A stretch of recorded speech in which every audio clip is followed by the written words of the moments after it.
Welcome to PI Planning Therapy. This week, we're going to talk about how to get those engines started. How do we rev up our team? PI Planning Therapy, where you come for all your help with PI Planning. It's the best therapy you'll ever get, better than drugs. So if you're looking at your planning and you look across your teams and you go, why are they just not getting going? You know, we've had this great guy from the business who just told them they're gloriously fantastic teams and how much value they're creating and how good it is. And they all walk away full of energy. And what do? They sit around their table and they start talking. And you're like, half an hour goes by and you go, okay, talking. Then an hour goes by, still talking. Then you come to your first scrum of scrums. The scrum master comes up and goes, and you are going through the list of progress. Have you started writing your stories? No. Okay. We're 2 hours in and you haven't started drawing. No, we're not ready yet. I can give you a hint about what's happening. And really, it's like 90% of the time when I see this is what's going on. The teams haven't had proper socialization of their features. What you're seeing is what I called last-minute panic socialization. The teams want to have a plan. They know how important it is. They're committed to the product, especially after this morning session.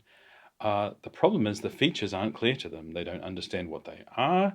They don't understand the information the architects have given to them around what these features are, and they haven't had any time to internalize and discuss it over coffee as you would normally do as you do your socializations coming up to planning. So they're doing socialization in your planning session, and you could very easily spend the whole of the first day. That's the worst I've seen. Actually, I've seen it leak into the second, but let's not talk about that. That was terrifying.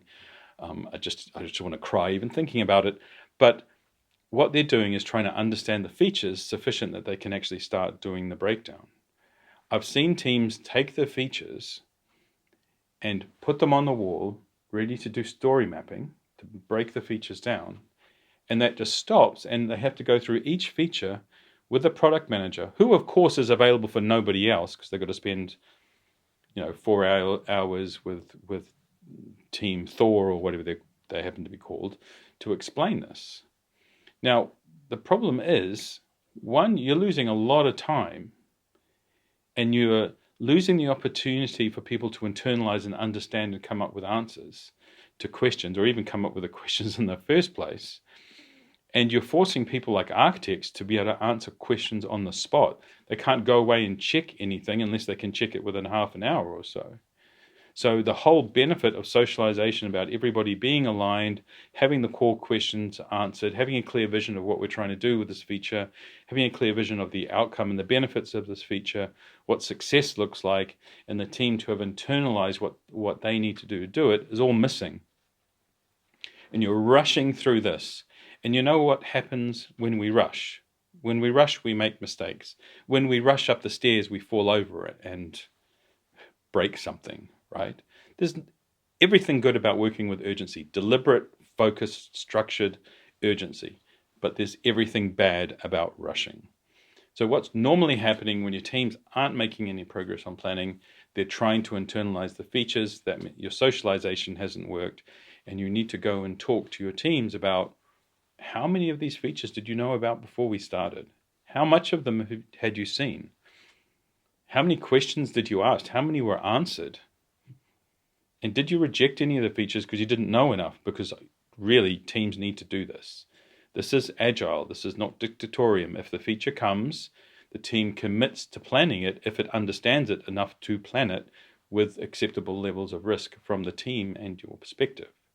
So this is usually the biggest problem that we have when we lose a lot of time. And to be honest, if you've got leadership, senior leadership watching that, they're going to be wondering what the hell is going on. We had the session in the morning. I'm staying the whole day to see what's going on. And all they do is stand around and not do any planning. Is this called PI planning or PI workshop? So really, if your teams aren't getting their engines going, that's most likely to be the root cause of it. That the socialization hasn't been done and it hasn't been done properly. And this is really key to a good plan, is good socialization.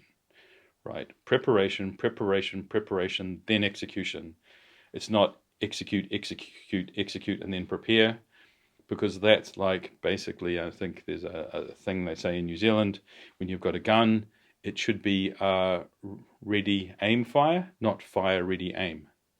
And what's happening when your teams haven't socialized properly, it's fire, ready, aim. And I don't want to be near anybody with that gun. So there's a little bit of a tip to what to look for if your teams can't get going in the morning after planning. Next time, on the couch, as we lie back, talking about the favorite prescription drugs that we have to help us with our therapy, we're going to talk about what to do if your teams are complaining about not getting enough time to plan. Because next week, we're going to be back on the couch with those prescriptions, comparing results, talking about planning. See you soon at the next PI Planning Therapy session.